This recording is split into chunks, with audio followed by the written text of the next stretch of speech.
Assalamualaikum warahmatullahi wabarakatuh. Perkenalkan saya Irma Yuliawati, mahasiswi Esa Unggul dengan jurusan Magister Ilmu Komputer.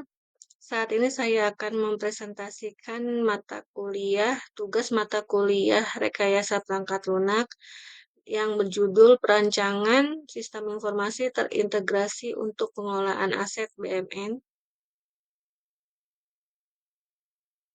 Latar belakangnya yaitu barang milik negara merupakan aset penting milik pemerintah yang harus dikelola secara optimal dan akuntabel.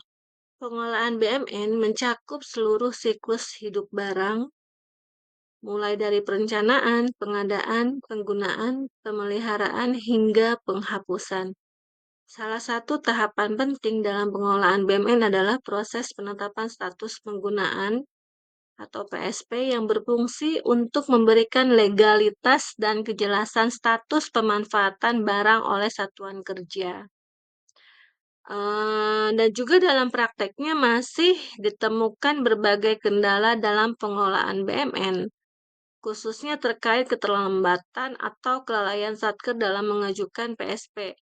Dan juga hal ini berdampak pada tidak optimalnya pemanfaatan aset serta menimbulkan permasalahan dalam hal akuntabilitas pelaporan dan pengawasan barang milik negara.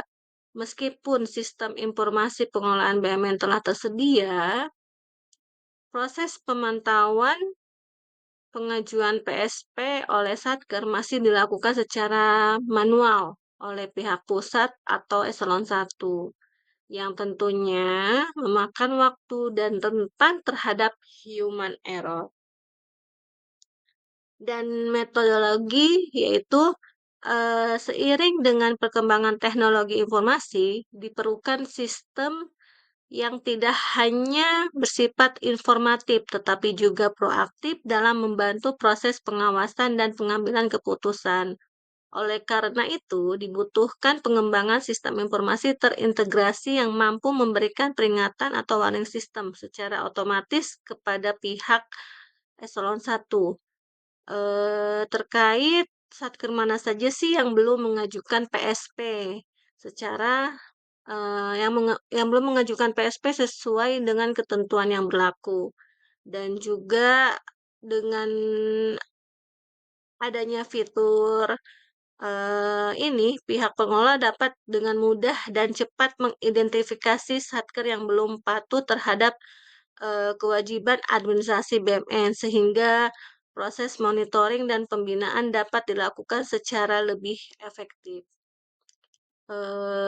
Dan juga sistem informasi terintegrasi untuk pengelolaan BUMN dengan fitur deteksi otomatis terhadap satker yang belum mengajukan PSP ini didukung oleh berbagai penelitian sebelumnya, yaitu Arafat dan Halim menekankan pentingnya kualitas sistem dan layanan dalam implementasi SIMAK BUMN.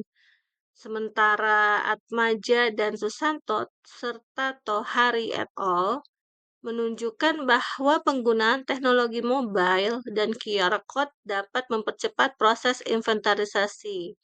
Ajis dan Alit serta Gunawan et al. Membuktikan bahwa sistem informasi berbasis web dapat menyederhanakan pendataan aset dan mendukung pengambilan keputusan.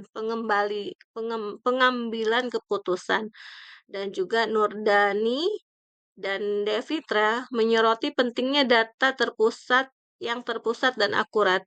Sedangkan Wirananda dan Mayang dan Kamila menegaskan peran pengawasan internal dan pengendalian sistem dalam menjaga akuntabilitas aset negara. Waidah menambahkan bahwa sistem real-time memudahkan pelacakan aset, dan Firmansyah dan Horizon menunjukkan bahwa kompetensi SDM dan komitmen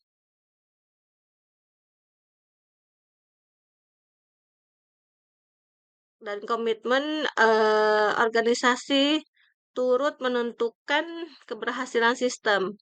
Seluruh studi tersebut menjadi landasan kuat bahwa sistem informasi dengan fitur notifikasi dan deteksi otomatis seperti yang dirancang sangat dibutuhkan dan relevan untuk meningkatkan efisiensi serta pengawasan dalam pengelolaan BMN.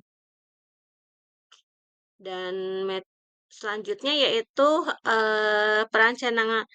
perancangan ini menggunakan pendekatan rekayasa perangkat lunak atau software engineering dengan metode SDLC model waterfall yang dianggap sesuai untuk pengembangan sistem secara bertahap dan terstruktur. Model waterfall ini dipilih karena alur kerjanya yang sistematis dari tahap analisis hingga pemeliharaan, yang memungkinkan perencanaan yang jelas serta dokumentasi yang komprehensif pada setiap tahap. Em, Adapun tahapan dalam metode ini dijelaskan sebagai berikut. Yang pertama yaitu analisis kebutuhan. Analisis kebutuhan ini teknik pengumpulan data pada tahap ini meliputi wawancara dengan pihak pengelola BMN di tingkat pusat atau eselon 1 untuk menggali kebutuhan sistem terkait fitur deteksi dan notifikasi Satker yang belum mengajukan PSP. Kemudian melakukan observasi terhadap sistem BMN yang saat ini digunakan guna memahami alur kerja yang sedang berjalan. Dan yang kedua yaitu perancangan. Perancangan ini mendesain alur proses menggunakan data flow diagram atau DFD,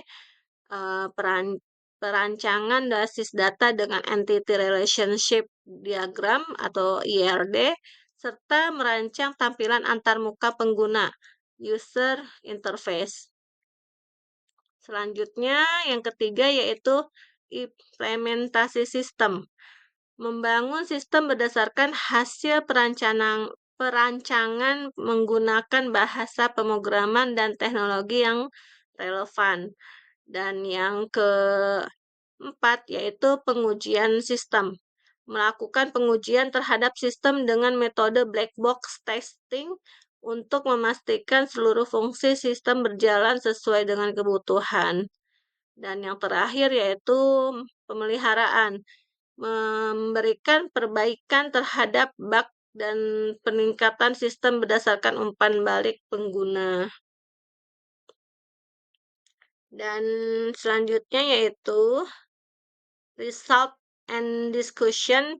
Berdasarkan hasil pengumpulan data melalui wawancara dengan pihak pengelola BMN di tingkat pusat dan melakukan observasi terhadap sistem BMN yang saat ini digunakan, ditemukan saat ini pengelolaan BMN sudah memanfaatkan sistem informasi. Namun, sistem tersebut lebih berfokus pada pendataan, pelaporan, dan pengelolaan umum aset.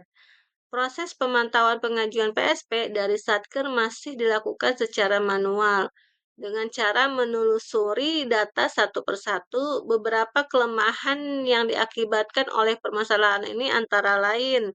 Yang pertama yaitu kurangnya efisien waktu dalam proses monitoring oleh eselon 1. Dan yang kedua yaitu tingginya potensi keterlambatan dalam mendeteksi ketidakpatuhan Satker. Dan yang ketiga yaitu tidak adanya sistem peringatan otomatis yang memberi sinyal dini terhadap kelalaian pengajuan PSP. Dan adapun indikator keberhasilan yang diharapkan dari pengembangan sistem ini dapat dijelaskan sebagai berikut. Yang pertama yaitu mempercepat proses monitoring dan evaluasi. Terus yang kedua, meningkatkan efisiensi kerja pengelola BMN di tingkat pusat. Yang ketiga, menurunkan resiko keterlambatan dan ketidakteraturan administrasi. Dan yang keempat, mendukung transparansi dan akuntabilitas dalam pengelolaan aset. Yang kelima yaitu meningkatkan kualitas data dan laporan BMN. Dan yang terakhir yaitu mewujudkan tata kelola pemerintahan yang baik atau good governance. Terlampir daftar pustaka atau referensi yang saya ambil dalam tugas saya kali ini. Dan cukup sekian presentasi dari saya. Mohon maaf apabila ada penyampaian dari saya yang kurang jelas ataupun eh, yang kurang jelas dan ataupun yang kurang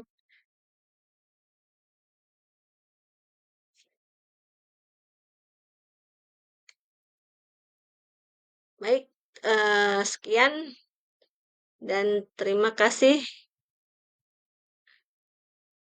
Wassalamualaikum warahmatullahi wabarakatuh.